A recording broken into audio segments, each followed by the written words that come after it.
J'ai tiré un sujet, on m'a dit il va falloir parler du Web3 en 2023 et de la scalabilité et tout ça. Donc j'ai pris le parti de vous présenter le fait qu'on a une très bonne nouvelle. Le passage à l'échelle est derrière nous. Ça y est, il n'y a plus de problème de passage à l'échelle dans le Web3. Donc je suis CEO d'une boîte qui s'appelle Comet. Je ne vais pas vous faire le pitch de ce qu'on fait, vous avez qu'à regarder, c'est intéressant. J'espère que ça va vous donner envie de découvrir un peu plus. Et je suis aussi président d'Ethereum France, on organise des meet-up et des événements, notamment à la Maison de la Mutualité, ETHCC, il y a plein de gens qui viennent et qui s'amusent bien. Si vous avez des questions sur ce que j'ai raconté, n'hésitez pas à me contacter sur les réseaux, je suis facile à trouver. Alors, le Web3 et le passage à l'échelle. TPS, est-ce que vous avez déjà entendu ce terme ? Normalement, c'est l'acronyme pour dire transaction per second. À quel point est-ce qu'on arrive à mettre des trucs dans cette blockchain? Est-ce qu'on arrive vraiment à la remplir? Est-ce qu'on arrive vraiment à faire des choses? J'ai vu qu'on avait Visa comme partenaire de cet événement. Il paraît que le réseau Visa peut gérer 20 000, 200 000 transactions par seconde. En tout cas, c'est les valeurs théoriques. En réalité, c'est rare que ça dépasse plus de 1700 transactions par seconde. C'est quand même beaucoup, 1700 transactions par seconde.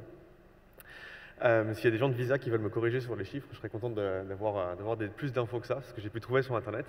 PayPal annonce 193, donc c'est beaucoup, 193 aussi.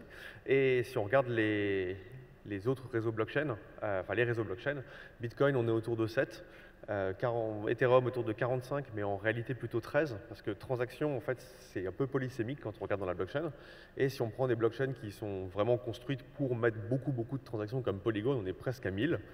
Bon, ça scale, ça ne scale pas. En tout cas, on est encore loin de Visa.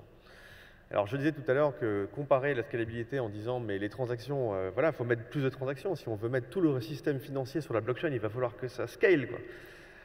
Évidemment, transférer 50 € d'Alice à Bob, c'est un transfert très simple. Voilà, je pose ma carte bleue sur un terminal, ça fait le transfert. Je fais un virement, ça fait le transfert. En pratique, dans la blockchain, on fait des choses un peu plus complexes, notamment quand on a la possibilité de faire des smart contracts, de mettre un peu de logiciel dans la blockchain, de faire ce que les précédents panélistes disaient, de pouvoir échanger du marché secondaire, faire des swaps d'un truc à l'autre. Ici, vous avez tout le bytecode, tout le contenu machine à exécuter pour faire un swap. Vous voyez, ça fait beaucoup de choses. Donc quand on décide de mettre des transactions dans la blockchain, si on fait que des transferts, on a une valeur théorique.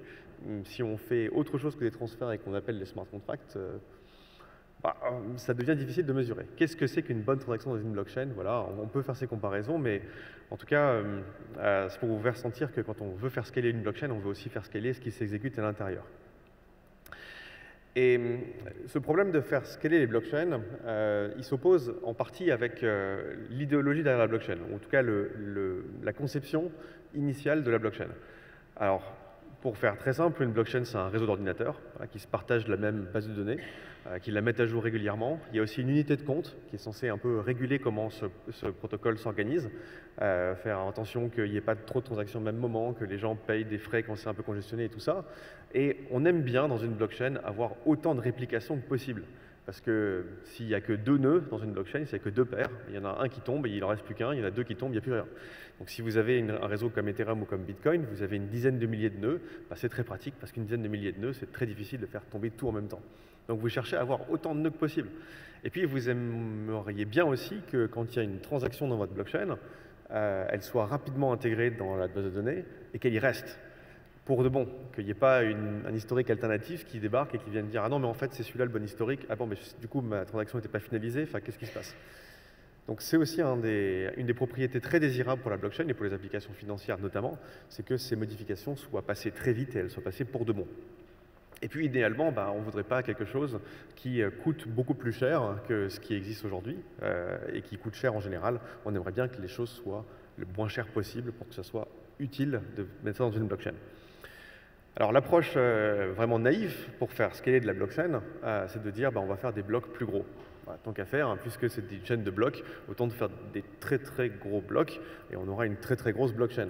Le problème quand on fait des très gros blocs, c'est qu'on envoie beaucoup de données dans un réseau qui potentiellement est étendu, avec une hétérogénéité des ordinateurs qui exécutent les transactions et qui reçoivent ces blocs.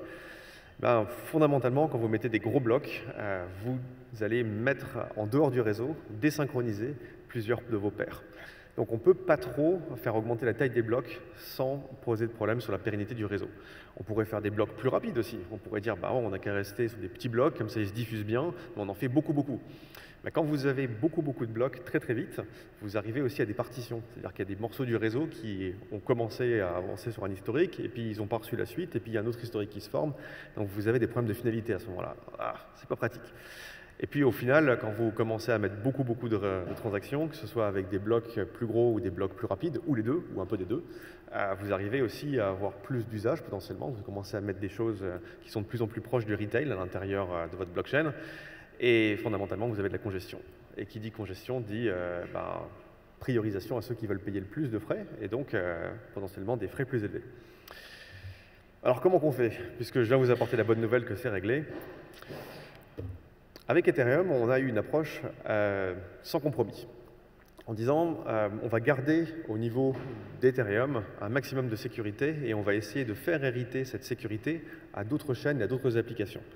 Et ça a été le rationnel derrière tout le design d'Ethereum 2, ce qui est maintenant la nouvelle phase d'Ethereum. Et je vais vous montrer qu'aujourd'hui, ça marche plutôt pas mal. Donc il y a un premier concept à avoir en tête qui est le roll-up. Et ça, c'est très commun puisque des entreprises comme Sorare, des unicorns en France, utilisent ce genre de choses. Sorare est sur un roll-up. Il y a une autre entreprise qui s'appelle DYDX. Je cite ces deux-là parce que c'est des Français à la tête. DYDX, c'est un protocole d'échange décentralisé. C'est comme un exchange comme Coinbase, Binance et autres, sauf que tout s'exécute on-chain. Et DYDX, ça se passe aussi sur un roll-up. Donc un roll-up, vous connaissez la blockchain, découvrez le roll-up. C'est comme une chaîne, sauf que le consensus vient d'Ethereum. Donc ça exécute des transactions, vous avez un réseau qui passe ces transactions, qui les exécute, mais comme on les exécute sur ce plus petit réseau, ça coûte moins cher que de l'exécuter directement sur Ethereum. La particularité, c'est qu'on génère des preuves que ces exécutions ont bien eu lieu. On les compresse et on les pose sur Ethereum. Donc on récupère toute la sécurité d'Ethereum comme ça. La grosse différence avec ce que vous avez pu entendre comme sidechain, par exemple, c'est que dans le cas d'un roll-up, on a un pont entre le roll-up et le Ethereum qui est prouvable et auquel vous pouvez toujours avoir confiance. Donc on est passé d'un modèle où on essayait de scaler sur plusieurs chaînes les unes à côté des autres, à maintenant, en fait, on peut avoir une chaîne principale et des réseaux annexes qui grandissent avec la chaîne principale. Donc si vous voulez vous représenter Ethereum aujourd'hui, ça ressemble à ça, une jolie brosse. La partie en bois, c'est Ethereum que vous connaissez, ETH. Et chaque fois qu'il y a un roll-up qui vient se mettre sur Ethereum, vous avez une nouvelle rangée de poils. Et cette nouvelle rangée de poils, elle grossit et elle brosse bien. Et pour tout vous dire, il y a quand même beaucoup de rangées de poils déjà. Aujourd'hui, on a 33 réseaux qui sont plugués sur Ethereum, des réseaux qui sont dédiés en général, comme Sorare, dédiés aux applications Sorare, comme DYDX, dédiés aux applications DYDX, mais elles récupèrent quand même toute l'interopérabilité de la blockchain, puisqu'on peut passer de Ethereum à ce roll-up, mais aussi à l'intérieur de ce roll-up, on peut tout à fait écrire des smart contracts, on peut tout à fait écrire des applications tiers et tout ça. C'est pour ça que des applications de DeFi sont disponibles sur plein de réseaux différents, et notamment des réseaux de roll-up et autres. Du coup, si vous êtes en train de travailler pour une banque avec un projet blockchain, si vous avez un consortium d'acteurs financiers, et que vous vous dites « mais je ferais bien une blockchain », pourquoi vous ne feriez pas un roll-up finalement? Parce que vous pouvez en fait contrôler qui écrit, vous ne pouvez pas empêcher les gens de rentrer, mais vous pouvez leur dire « vous ne faites rien dans mon roll-up », et vous ne pouvez pas les empêcher de sortir une fois qu'ils sont rentrés. Vous avez plein de scalabilité à l'intérieur de votre roll-up, et ça marche bien puisque vous avez beaucoup plus de capacité d'exécution à l'intérieur. Alors depuis 2023, on a déjà quasiment fait x5 sur la scalabilité d'Ethereum, mais on a encore beaucoup de place pour mettre d'autres réseaux roll-up à l'intérieur d'Ethereum. Je disais 2023 parce que c'est un peu l'avènement de plusieurs évolutions qu'on a eues dans le réseau. On a d'abord eu l'avènement de la proof of stake sur Ethereum. On a progressivement abandonné le fait de valider les transactions en consommant juste du calcul et en faisant de la proof of work. Cette transition s'est terminée fin 2022 et en 2023, on a une nouvelle évolution qu'on attend pour peut-être fin 2023, peut-être début 2024, en tout cas sur début 2024, mais si ça se trouve fin 2023, qui va permettre de mettre encore plus de place et encore plus de capacité pour les roll-ups. Donc c'est un changement très important qu'on attend avec impatience. hop, voilà. Donc voilà pour cette intervention. Je voudrais vous apporter donc cette bonne nouvelle que maintenant, si vous voulez faire des applications blockchain à large spectre, at scale, qui touchent le retail, vous en avez la possibilité. Techniquement, si on remplissait Ethereum de rollup, on ferait 3 fois plus de TPS que Visa, autour de 5000, grosso modo, si on n'avait que des rollups qui exécutaient autour d'Ethereum et qui passaient dedans. Et ça ouvre la possibilité, aujourd'hui, d'onboarder des millions de personnes. Parce qu'une des grosses difficultés qu'on a dans la blockchain, c'est que quand on fait venir quelqu'un dans ce merveilleux réseau, il faut lui filer un wallet et il faut lui donner de la crypto. Parce que pour faire une transaction en crypto, il faut avoir des Ethers et il faut pouvoir payer. Ce qui fait qu'à mesure que les frais de transaction augmentent sur les blockchains, vous excluez de plus en plus de gens qui pourraient potentiellement se servir de ces réseaux. Aujourd'hui, une transaction Ethereum, ça coûte autour de 20-30 centimes de faire une transaction comme un swap ou autre. C'est pas rien, donc c'est pas fait pour juste envoyer de l'argent à ses enfants pour leur donner de l'argent de poche. Quelqu'un qui n'aurait pas quelques euros à dépenser dans les frais de transaction ne pourrait pas utiliser ces réseaux. Et particulièrement quand on a une chaîne qui sécurise autant d'argent qu'Ethereum, vous avez des effets de bord qui sont que lorsque le réseau est très utilisé, les transactions peuvent coûter 20, 30, 40 $ pour juste une transaction. D'où l'intérêt de ces Layer 2, de ces solutions de scalabilité pour onboarder les gens.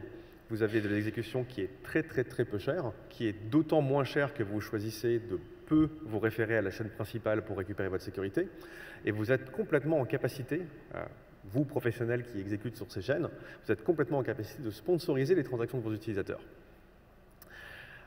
Donc ces solutions de scalabilité qui arrivent à maturité en 2023, elles vont nous permettre de faire de la mass adoption. Et aujourd'hui, il y a déjà plein de solutions qui sont développées pour le faire. Et je vous en demande une en illustration. Si vous voulez scanner ce QR code, vous avez un effet. On paye 1 centime pour de la transaction et la personne ne voit quasiment jamais la blockchain. Et ça, c'est permis parce que justement, on est sur une solution de scalabilité et on utilise correctement la chaîne. Voilà, merci pour votre attention. J'espère que ça vous a convaincu que maintenant, la scalabilité est derrière nous. Et je suis là si vous voulez répondre poser des questions ou discuter après ce talk.